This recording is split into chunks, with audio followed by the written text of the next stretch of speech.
Okay, let's jump right in. Today, we're really getting into the thick of it with Acts chapter 22. That's right. It's a powerful one. We find Paul in Jerusalem, uh, basically needing to explain himself to a pretty angry crowd. Yeah, he's giving his defense, his personal story, trying to make sense of how he got there.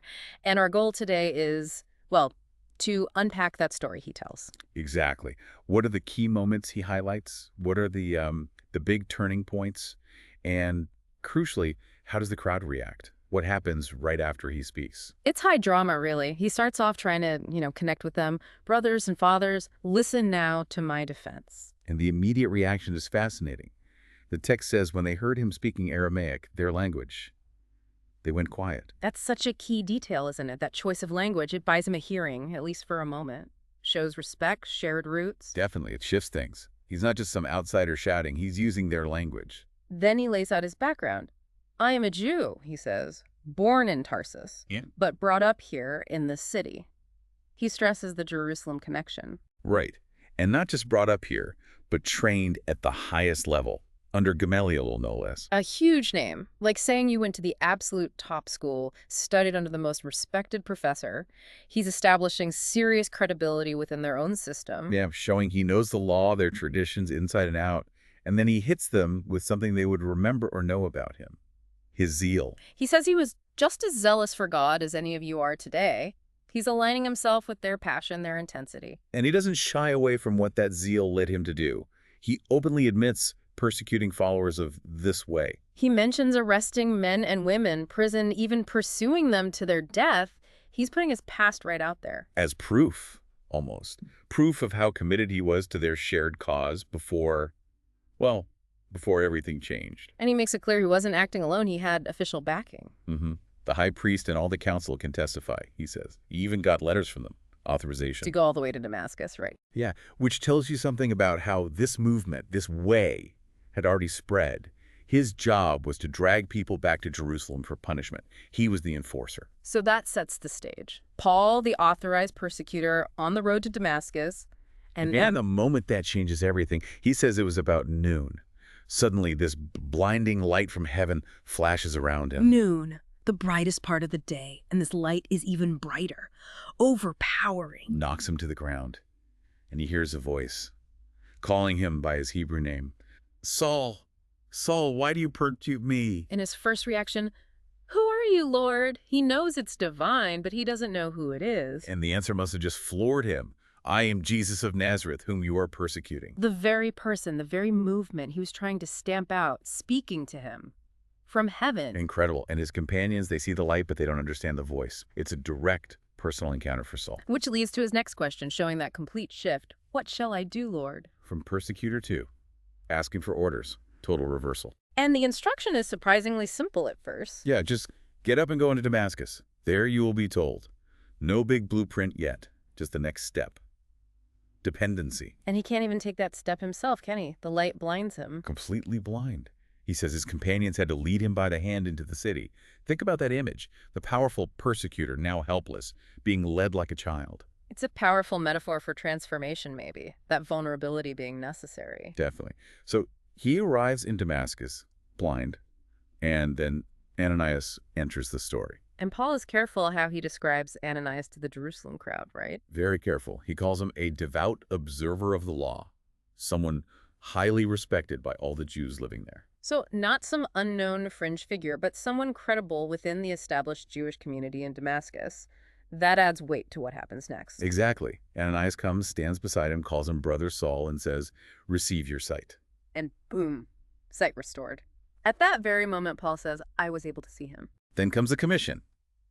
Ananias lays it out. The God of our fathers, he says, notice that connection again, has chosen you. Chosen him for what? To know his will and to see the righteous one and to hear words from his mouth.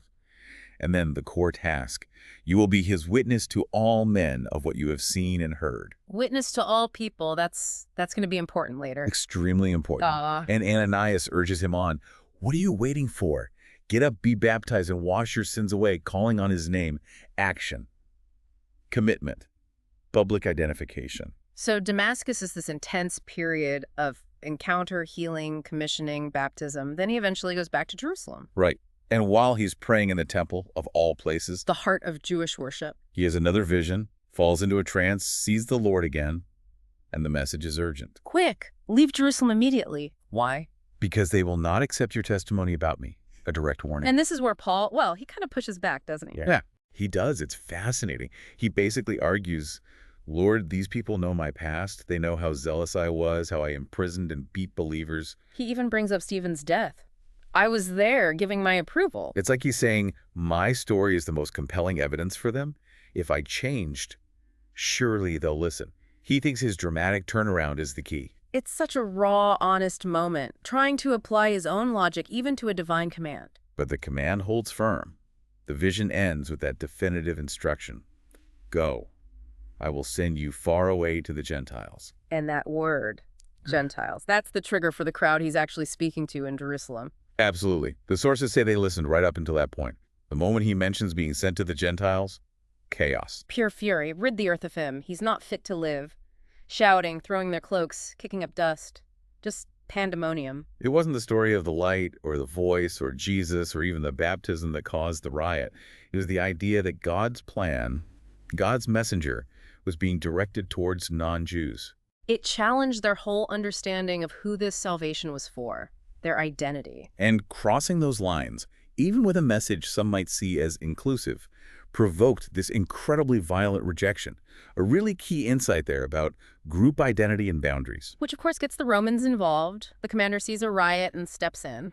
Standard procedure, arrest the guy at the center of it, figure out what's going on. His immediate plan, flogging. Yeah, beat the information out of him. Quick and dirty Roman justice. They stretch him out, they're ready to go. And Paul, right at the last second, plays a card nobody expected. He asks the centurion, is it legal for you to flog a Roman citizen who hasn't even been found guilty? Stop everything. That question changes the entire legal landscape.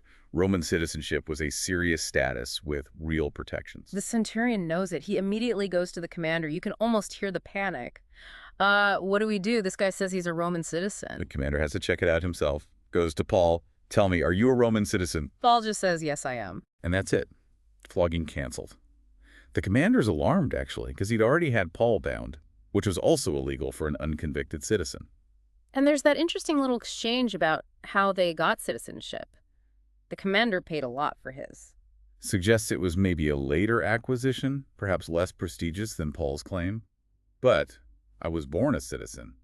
Inherited status. Maybe even more weight.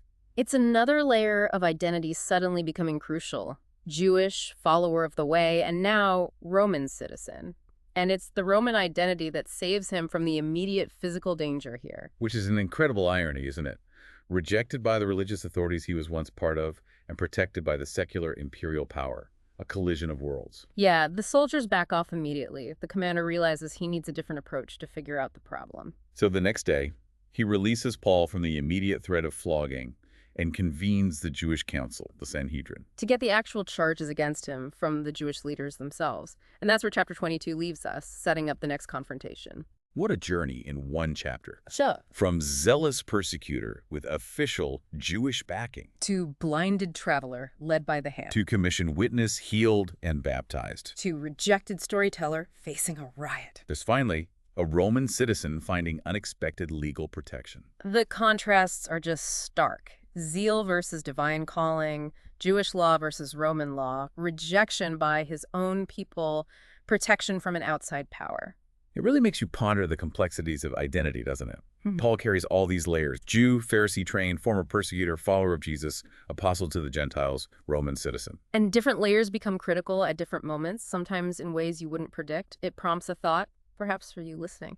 How do the different parts of your identity intersect? Right? Your faith, your background, your nationality, your profession, your personal transformations.